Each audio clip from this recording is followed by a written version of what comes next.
Hello everyone, welcome back to my YouTube channel. My name is Lovett, and on today's tutorial I'm going to be sharing with you guys on how to cut and sew a shirt dress with collar.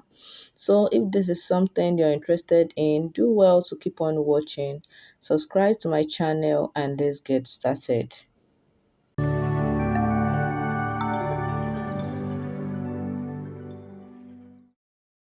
So for the making of this shirt dress, I'll be using these 2 yards of jeans material. If you're a bigger size, you may be needing more than 2 yards. So these are the body measurements you're going to be needing for the dress. These are not a fitted body measurements. I've added 2 inches to it because I want it to be free on the body. So the next thing is that I will open up my clothes as you can see me doing already. So I'll be cutting out the front part first. So you can as well decide to add more than 2 inches to your normal body measurements. So it depends on how free you want it to be, but I'm adding just 2 inches to mine. So after I'm done with that, I folded my fabric into two. I'm cutting out the front part first. As you can see, my fabric is folded into two. So the first thing I went ahead to do was that I measured out 2.5 inches. That 2.5 inches is going to serve as my button allowance. So I measured out 2.5 inches and I folded it. As you can see, I pin it down. So that is my button allowance. So after I'm done with that, I went ahead to place in all my body measurements.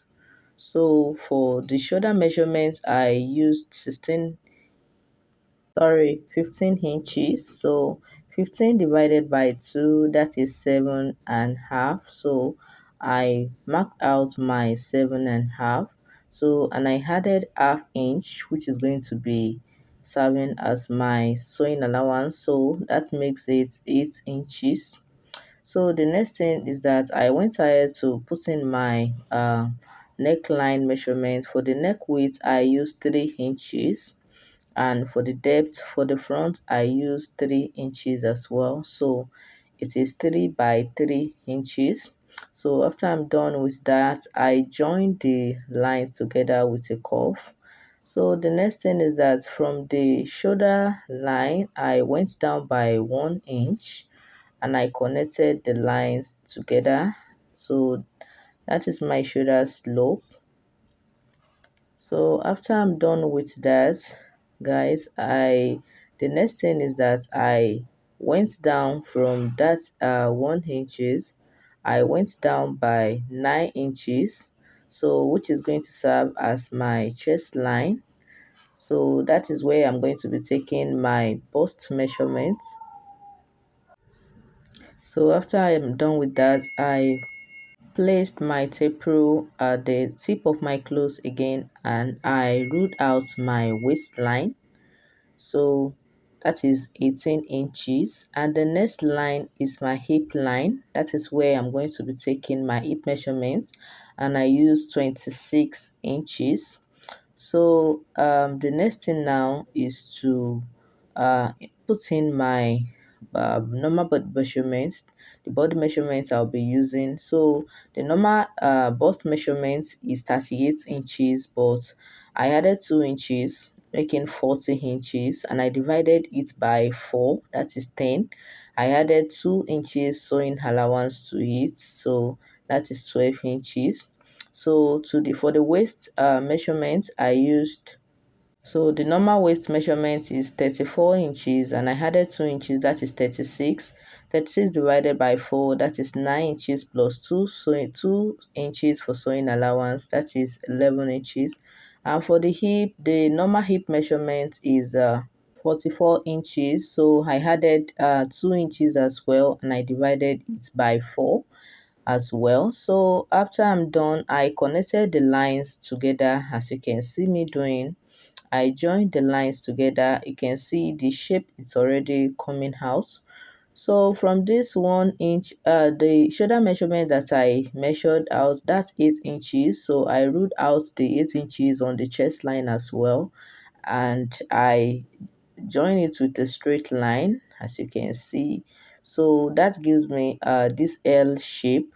So from the 9 inches, I divided the 9 inches by 2, which is 4.5. So from the center, from the middle of the 9 inches, I went in by half inch. So the middle of the 9 inches is going to be 4.5. So I went in by half inch.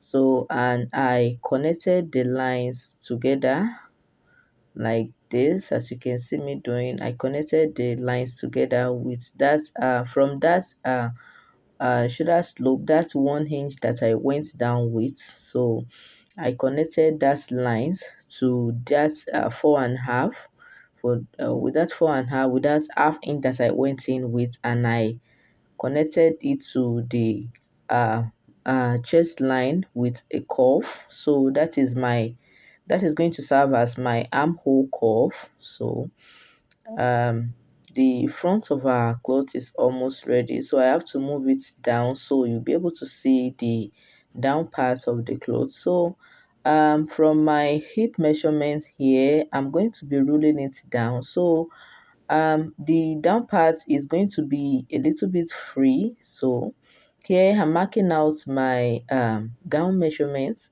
I used the gown measurements of 45 inches. So I added 2 inches to it because of the sewing allowance. So I added 2 inches, that is 47 inches. So that is, my camera couldn't cover it. So that is the exact thing that I was doing here. So I marked out my 47 inches, which is going to be serving as my gown length measurements. So the next thing is that I want the down part to be so free. So the normal hip measurement that I use, which is 44 inches, I added extra 4 inches to it because I want it to be free at the down part. So 44 plus extra 4 inches, that is going to be 48. So divided by 4, that is 12 inches plus 2 inches sewing allowance, so that is 14 inches. So I use 14 inches for the down part. And so from the 47 inches that I ruled out, I went up by 3 inches because I wanted to have a kind of curve shape at the edge. So from that measurement, from that gown length measurement, I went up by 3 inches here. So and I give it a curve shape. I make sure that I have 14 inches here as well. So I'm going to give it a curve shape here. So that is the exact thing I did. And the next thing is that I connected the line from my hip measurement to that curve shape, to that 3 inches that I went up with. And we're done with the measurements. It is just as simple as that. So the next thing now is to cut it out. But before I do, I will make sure I check my measurements once again to see if it is accurate before I went ahead to cut.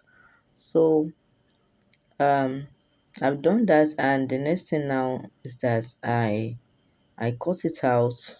I cut out what I have.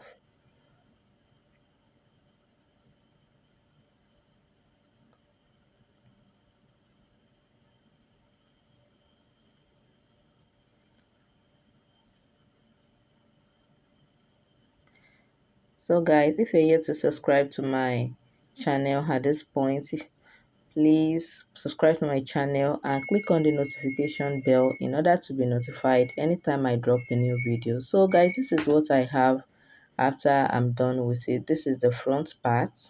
So the next thing I'm going to do now is that I'm going to spread another fabric, and I'm going to place this on it, and I'm going to cut out the back parts of this dress. So the only difference that is going to be there is that the neckline for the back is going to be different from that of the front, and I'm not going to be adding button allowance to the back. So that is the only difference that is going to be there. So for the neckline of the back, I'll be using the neck width of 3 inches as well, but the neck depth is going to be 1 inch. So the neck depth for the back is going to be 1 inch. So this is it, as you can see, and I did not add any button allowance to the back because there's not going to be a button at the back. So this is just what I did, and we are done with the cutting of the main body of our clothes. So the next thing now, guys, is that I'm going to cut out the sleeve of this dress. I'm going to be doing this off camera because I have a lot of videos on how to cut a sleeve. So if you need a tutorial on how to do that, I will drop the link in the description box. You can just go ahead and check it out. So I notched out this point because when I remove the after I've removed the pin, so it will be easier for me to know where the 2.5 that I folded in, where it's going to be starting from. So that is it. So thank you so much for staying tuned till now. So I'll see you in my next tutorial. Thanks so much. Bye.